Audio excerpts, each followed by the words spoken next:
जयपुर का पहलवान मटन। जयपुर के गांव में मदन कहकर एक आदमी मटन बेचता था।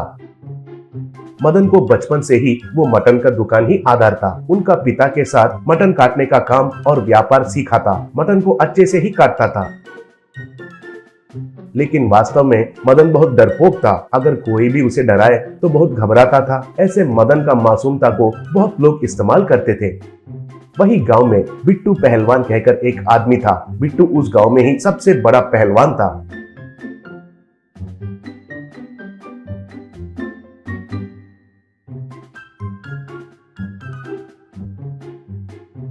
उसके खिलाफ कोई भी नहीं जीतते थे। उसके साथ मुकाबला करने के लिए सब लोग डरते थे।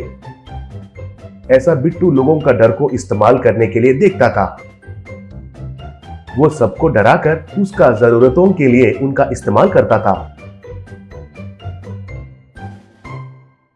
एक बार बिट्टू मदन के पास आकर, "ए मदन, 2 किलो मटन काटो," कहा। तब मदन, "पहलवान जी, अब तक बोनी नहीं हुआ है, इतना जल्दी आकर अब आप पूछेंगे तो कैसा होगा बताइए," कहा। तब बिट्टू, "क्यों रे, बोनी गिनी कहकर बक रहे हो? मेरे जैसा बड़ा आदमी तुम्हारा दुकान में आकर मटन पूछना ही एक भाग्य है। मुझसे भी अच्छा बोनी और क्या हो सकता है," कहा। तब मदन, "वो बात नहीं है भैया, आप तो पैसे नहीं देते हैं ना, इसलिए," कहा। तब बिट्टू मदन के ओर गुस्सा से देखकर उधर रस्सी पर लटका हुआ बकरी को एक पंच दिया। तब वो मांस टुकड़े टुकड़े हो गया। तब बिट्टू, "देखा, अब इसका जगह तुम रहोगे तो तुम भी इसकी तरह पीस पीस हो जाते थे। खुश रहो, तुम्हें तो नहीं मारा है ना। अब बताओ, पैसे चाहिए क्या?" पूछा। तब मदन, भैया जी, मुझे मत मारिए, आपसे बेहतर और अच्छा बोनी क्या हो सकता है," कहा।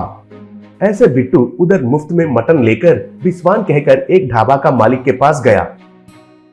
उधर जाकर बिस्वान से बिट्टू, "अरे ओ बिस्वान, मैं मटन करी लेकर आया हूँ, अब इससे अच्छा मटन करी बनाओ," कहा। तब बिस्वान, "भैया बिट्टू जी, अब दोनों चूल्हे बहुत व्यस्त है जी, थोड़ा वक्त लगेगा। वो खत्म होते ही आपके लिए मटन बनवा कर राइस के साथ साथ चपाती और मटन परोसता हूँ। आप थोड़े देर उधर उस बिस्तर पर लेट जाइए," कहा। तब बिट्टू को गुस्सा आकर उधर उस बिस्तर को उठाकर नीचे फेंक दिया। तब बिस्वान डर के मारे देख रहा था। तब बिट्टू, "क्यों रे, मैं तुम्हारा ढाबा में बैठकर तुम बनाने वाला खाना के लिए इंतजार करना पड़ेगा क्या? तुम जो पका रहे हो वो सब रोक कर तुरंत मेरे लिए मटन करी बनाओ," कहा।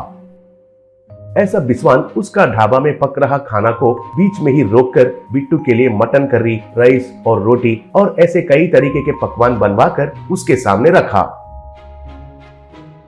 ऐसा बिट्टू उनको खाने लगा।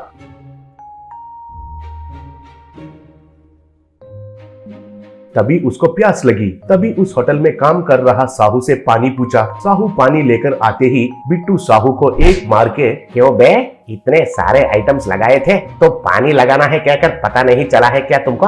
और एक बार ऐसा पानी नहीं रखा तो चमड़ी उतार दूंगा," कहा। तब साहू बहुत दुखी हुआ।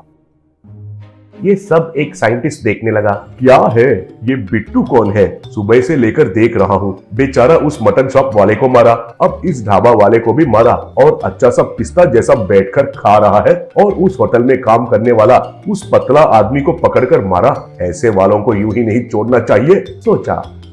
ऐसे बिट्टू उधर से जाने के बाद साइंटिस्ट जाकर साहू से मिलकर साहू से, "क्या बाबू, वो बिट्टू तुम्हें मारा है कहकर दुख लग रहा है क्या?" पूछा। तब साहू, "हाँ सर, मैं बहुत पतला हूँ कहकर मुझे कम नजर से देखा है। मुझे ही नहीं, इस गांव में बहुत लोगों को वो मारता है और उसका काम सबसे करवाता है। वो बड़ा बदमाश है सर," कहा। तब वो साइंटिस्ट साहू से, "अगर तुम्हें उसको मारने का मौका मिलेगा तो तुम उसको मारोगे क्या, बताओ?" पूछा। तब साहू, "हाँ, मारूंगा सर, लेकिन मैं उसे कैसे मार सकता हूँ? अगर वो जोर से सांस छोड़ा तो मैं गिर जाता हूँ सर," कहा। तब साइंटिस्ट, "मेरे पास एक दवाई है, अगर वो लोगे तो तुम्हें उससे भी बहुत ज्यादा ताकत मिलता है। अगर तुम इसके लिए राजी होते हो तो वो दवाई मैं तुम पर प्रयोग करता हूँ," कहा। तब साहू ठीक है कहकर मान लिया। ऐसा वो साइंटिस्ट साहू को लैब में ले जाकर उसे एक इंजेक्शन दिया। बस साहू एक पहलवान जैसा बदल गया। तब साइंटिस्ट, "देखो साहू, मेरा एक्सपेरिमेंट सक्सेस हुआ है। अब जाओ, जाकर उस बिट्टू को खूब मारो और उसका घमंड को गिरा दो और सही सबक सिखाओ," कहा। तब साहू चला गया। अगले दिन बिट्टू रोज की तरह मदन के पास जाकर मटन लेकर बिस्वान के पास जाकर पकाने के लिए कहा। तभी उधर साहू आया। तब बिट्टू, क्या रे साहू, ऐसे बदल गए हो? गैस बैलून्स को निकल गए हो क्या, या फिर बॉडी सूट पहने हो? ठीक है, जैसे भी आए हो जाकर पानी लेकर आओ, कहा। तब साहू बिट्टू जो बैठा था उस बिस्तर को उसके साथ उठाकर नीचे फेंक दिया। बिट्टू नीचे गिर गया।